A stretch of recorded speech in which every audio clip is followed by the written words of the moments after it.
अस्सलाम वालेकुम जी।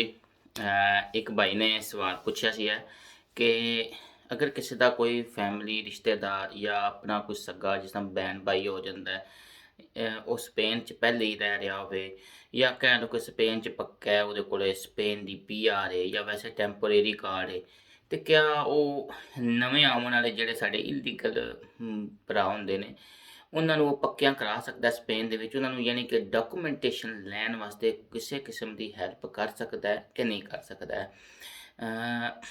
ਬੇਸਿਕਲੀ ਜਿਹੜਾ ਹੈ ਨਾ, ਇਹ ਜਿਹੜੇ ਸਾਡੇ ਲੋਕ ਨਵੇਂ ਆਉਂਦੇ ਨੇ ਉਹਨਾਂ ਦੇ ਜ਼ਿਹਨਾਂ 'ਚ ਬੜੀ ਸਵਾਲ ਹੁੰਦੇ ਨੇ ਕਿ ਕਿਆ ਅਸੀਂ ਵੀ ਪੱਕੇ ਇਸ ਤਰ੍ਹਾਂ ਹੋ ਜਾਈਏ, ਸਾਡਾ ਕੋਈ ਭਾਈ ਉੱਥੇ ਤੇ ਸਾਡੀ ਹੈਲਪ ਕਰ ਦੇਗਾ।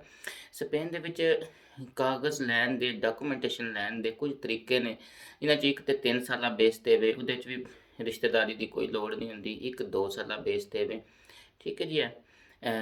ਤੇ ਜਾਂ ਫਿਰ ਕਿਸੇ ਦੀ ਕੋਈ ਨੈਸ਼ਨੈਲਿਟੀ ਹੈ ਵੇ ਤੁਹਾਡੇ ਅੰਮਾ ਜਾਂ ਅੱਬੇ ਕੋਲੇ, ਤੇ ਉਹ ਉਸ ਦੀ ਬੇਸ 'ਤੇ ਤੁਹਾਡੀ ਕੋਈ ਹੈਲਪ ਹੋ ਸਕਦੀ ਹੈ। ਜਿਹੜੀ ਗੱਲ ਹੁੰਦੀ ਹੈ ਨਾ ਭੈਣਾਂ ਭਰਾਵਾਂ ਦੀ ਬੇਸ 'ਤੇ, ਨਾਰਮਲ ਕੋਈ ਪੱਕਾ ਹੈ ਸਪੇਨ ਦੇ ਵਿੱਚ, ਉਹਦੇ ਕੋਲ ਪੀਆਰ ਹੈ ਜਾਂ ਨਾਰਮਲ ਕਾਰਡ ਨੇ, ਔਰ ਇਸ ਦੀ ਬੇਸ 'ਤੇ ਅਗਰ ਕੋਈ ਸਪੇਨ 'ਚ ਪੱਕਾ ਹੋਣਾ ਚਾਹੁੰਦਾ ਹੈ ਤਾਂ ਉਹ ਨਹੀਂ ਹੋ ਸਕਦਾ ਹੈ।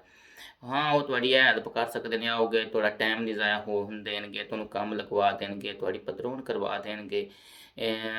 ਇਸ ਤਰ੍ਹਾਂ ਹੋਰ ਜ਼ਿੰਦਗੀ 'ਚ ਇੱਥੇ ਬਹੁਤ ਮਸਾਇਲ ਹੁੰਦੇ ਨੇ ਨਵੇਂ ਬੰਦੇ ਵਾਸਤੇ।